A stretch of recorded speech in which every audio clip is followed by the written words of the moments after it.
నమస్కారం మిత్రులారా, నా పేరు శంకర్. అఖండ భారతదేశాన్ని వేద భూమి అని పలకడం జరిగింది. ఈ వేద భూమి మీద ఉన్నటువంటి ప్రతి ఒక్క హిందువు వేదం నేర్చుకోవాల్సిందే. ఈ అఖండ భారతదేశంలో ఉన్నటువంటి దేశం కోసం, ధర్మం కోసం అని ప్రతి ఒక్క హిందువు వేదం నేర్చుకోవాల్సిందే. ఎందుకంటే మిత్రులారా, వేదం అంటే ధర్మం, ధర్మాన్ని రక్షించడం. అలాంటి ధర్మాన్ని రక్షించాలంటే ఈ అఖండ ప్రపంచంలో ఉన్నటువంటి ఏకైక మన వేదభూమి ఈ భారతదేశం.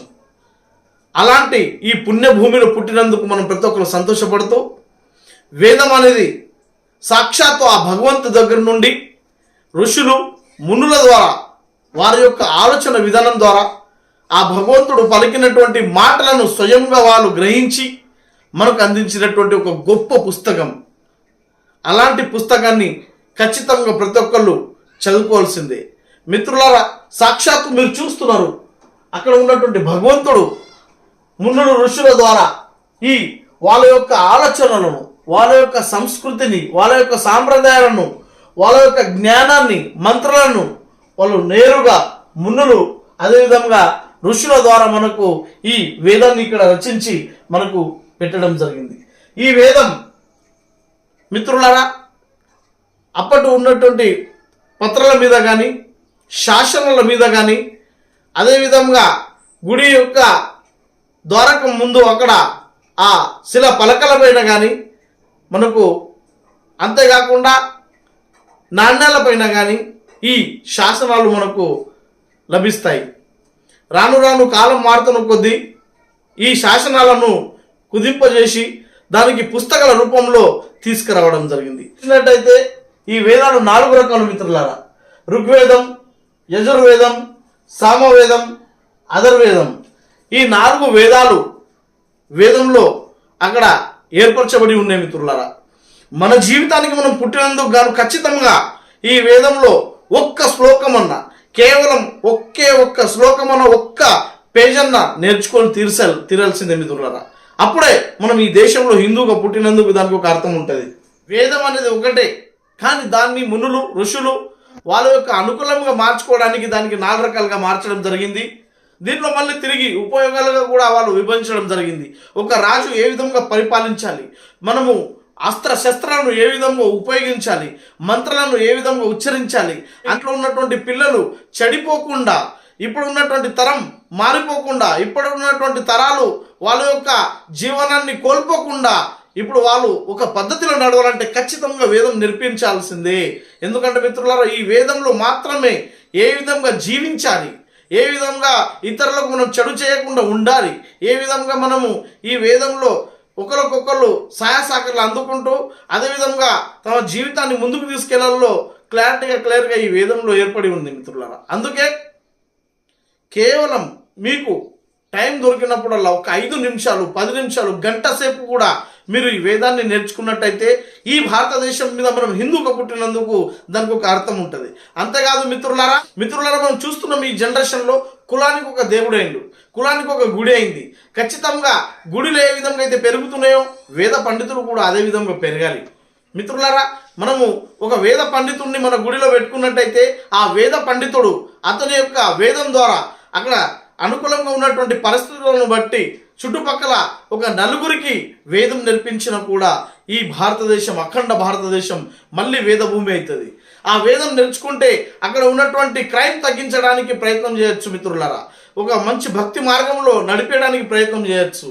అక్కడ ఆ క్రైమ్ కానీ చెడు మార్గంలో వెళ్లకుండా ఈ వేదం ద్వారా వాళ్ళకు సరైన ఒక జీవితాన్ని ఇవ్వచ్చు మిత్రులారా.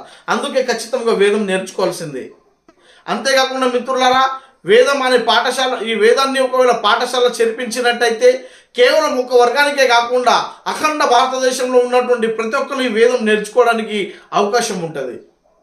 మిత్రులారా, మన లైఫ్లో ప్రతిరోజు మనం మార్నింగ్ లేచినప్పటి నుండి సాయంత్రం వరకు ప్రతిరోజు ఏదో ఒక సినిమా పాటలు కావచ్చు, ఇంకా ఏదైనా పాటలు కావచ్చు, సినిమాలు కానీ చూస్తూ ఉంటాం.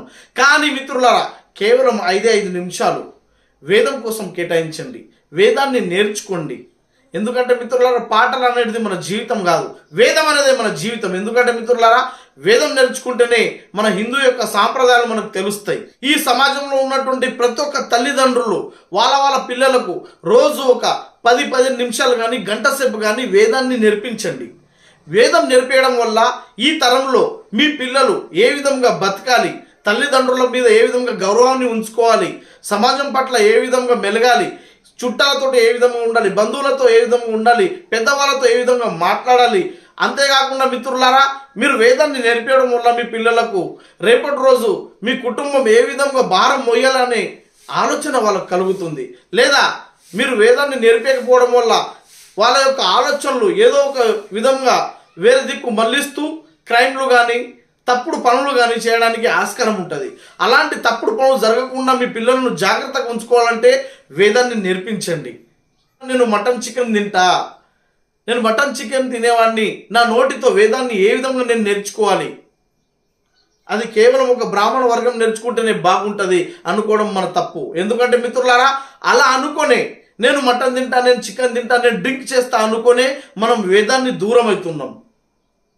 ఎస్, నువ్వు మటన్ చికెన్ తిన్నప్పుడు నువ్వు వేదం చదవకు, నువ్వు డ్రింక్ చేసినప్పుడు వేదం చదవకు, కానీ నువ్వు ఆ అలవాటుకు దూరమైనప్పుడు ఈ వేదాన్ని ఖచ్చితంగా నువ్వు నేర్చుకోవాల్సిందే మిత్రుడా.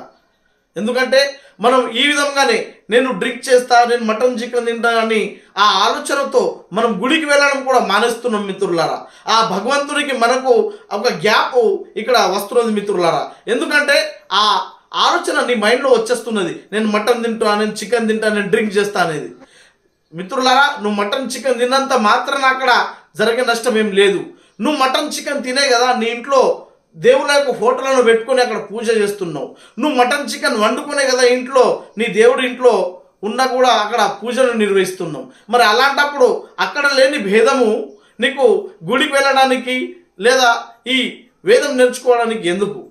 ఆ ఆలోచనను పక్కకు పెట్టి ఏదైతే మనకు దేవుడికి మనకు మధ్య గ్యాప్ వస్తున్నదో ఆ గ్యాప్ను దూరం చేయండి.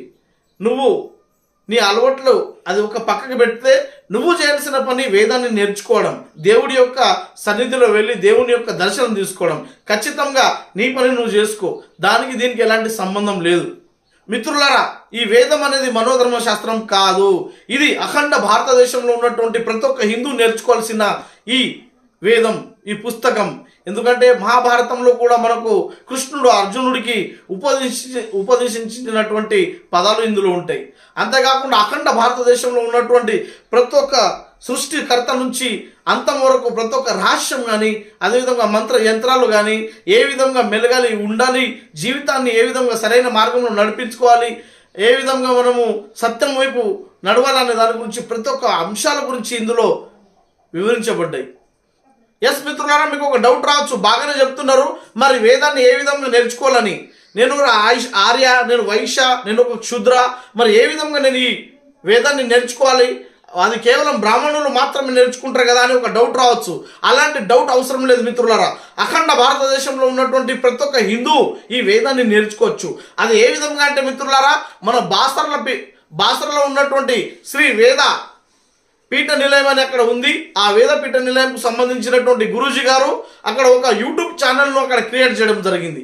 ఎస్విబిపి, ఎస్ మిత్రులారా, ఎస్విబిపి అనే యూట్యూబ్ ఛానల్ ద్వారా మీరు ప్రతిరోజు మార్నింగ్ నుంచి సాయంత్రం వరకు అందులో మీకు అన్ని మంత్ర యంత్రాలు, అదేవిధంగా వేదాలు ప్రతి ఒక్కటి అందులో మీకు మొత్తం అప్లోడ్ చేసి ఉన్నాయి. కాబట్టి మీరు దాంట్లో చూసి నేర్చుకోవచ్చు మిత్రులారా. ఇప్పటికే ఈ అఖండ భారతదేశంలో ఉన్నటువంటి కొన్ని వందల వేల మంది హిందువులు అందులో చూసి ఈ వేదాన్ని నేర్చుకుంటున్నారు.